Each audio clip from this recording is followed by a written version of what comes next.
Les conditions météorologiques actuelles nous le feraient presque oublier, mais il y a 6 semaines, 1600 foyers sergissois étaient privés d'eau chaude et de chauffage, ce qui est évidemment inacceptable. C'est la raison pour laquelle j'ai souhaité, lors du dernier conseil municipal, que l'on parle spécifiquement de cette question du chauffage urbain, pour poser les constats des défaillances actuelles et bien entendu pour préparer l'avenir. Les constats, ils sont relativement simples. La vétusté du réseau aboutit à l'augmentation conséquente et constante du nombre de fuites et de pannes ces dernières années, avec les conséquences que l'on sait. C'est deuxièmement une facture énergétique qui augmente, plus 4,4% en 2017.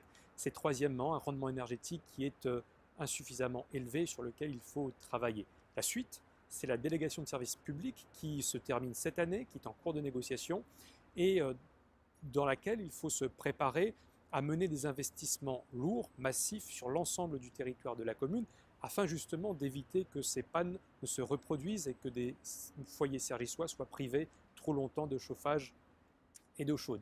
Ces investissements, et c'est une exigence de notre part, ne devront pas avoir de conséquences notables sur les factures payées par les usagers, parce qu'il va de soi que leurs attentes en matière de qualité de chauffage urbain doivent être respectées sans une surfacturation.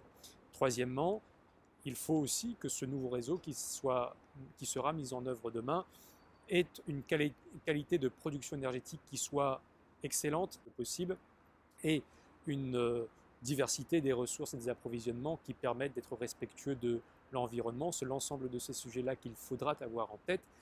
À cela, j'ajoute la nécessité, par la sensibilisation et par l'investissement, d'accompagner les ménages sergissois dans l'isolation de leurs appartements et de leurs maisons, afin de faire en sorte que ceux-ci soient moins énergivores que ce qu'ils ne sont aujourd'hui. Voilà les grandes lignes des sujets que nous avons souhaité mettre en avant lors du dernier conseil municipal sur cette